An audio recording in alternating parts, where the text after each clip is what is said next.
Als Musikerin habe ich immer Freude daran, neue Stücke zu entdecken.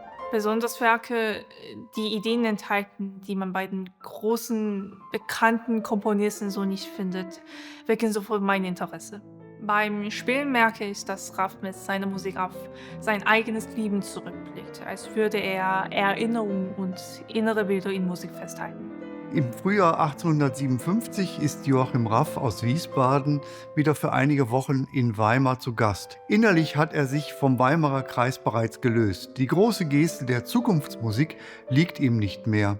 Ihn zieht es zur Form, zur Klarheit, zu barocken Vorbildern. In Wiesbaden entstehen gerade seine ersten Klaviersuiten, streng gebaut, aber unverkennbar romantisch. Bei einem Treffen setzt sich Franz Liszt ans Klavier.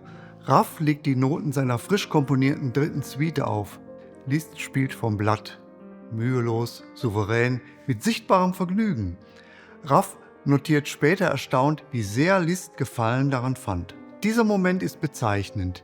Die Suite markiert Raffs bewussten Abschied von Weimar. Doch Liszt ist tolerant genug, darin keinen Affront zu sehen. Zwei Wege trennen sich, ohne Bruch, begleitet von gegenseitigem Respekt und einem kurzen, intensiven musikalischen Einverständnis.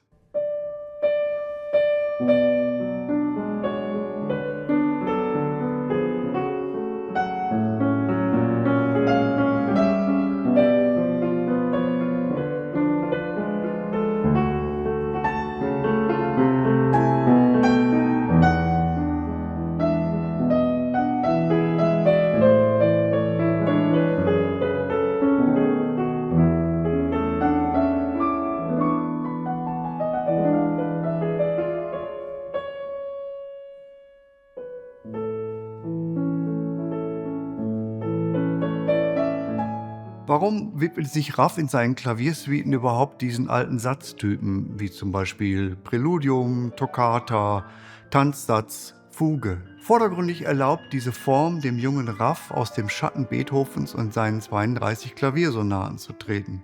Aber er benutzt die Suite nicht als historisierendes Kostüm, sondern als offenes Denk- und Spielfeld. Ihn interessieren die barocken Formen, weil sie Beweglichkeit erlauben, nicht weil sie Regeln vorgeben. Gerade in den Fugen wird das besonders deutlich.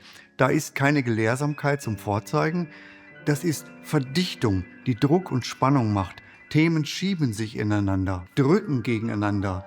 Die Musik möchte vorangehen und gönnt sich kaum Luft. Und trotzdem passt das alles. Mal barock, mal romantisch, mal ganz modern. Und man hört einen Kopf, der frei denkt und ein Inneres, das mitempfindet.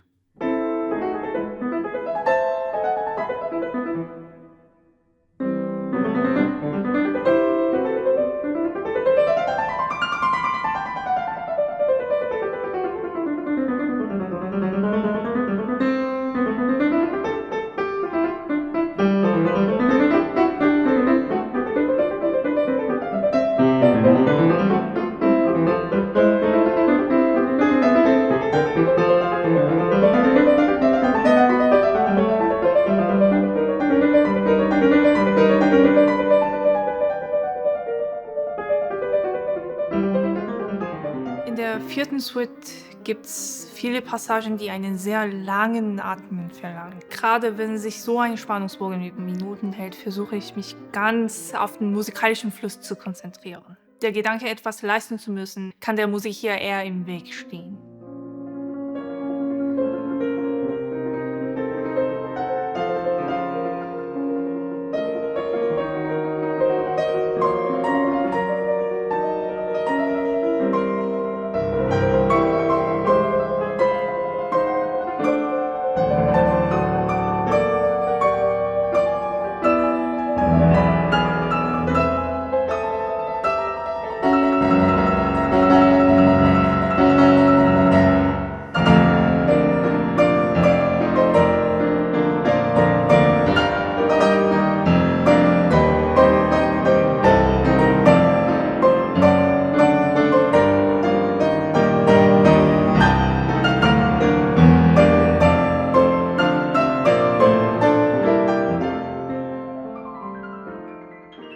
Raff hat in seinen Suiten unterschiedliche Strukturen und musikalische Ideen angelegt, die er als Zyklus in die Welt bringen wollte. Und am Ende bleibt ein Eindruck, der sich deutlich von Mendelssohn oder Liszt unterscheidet.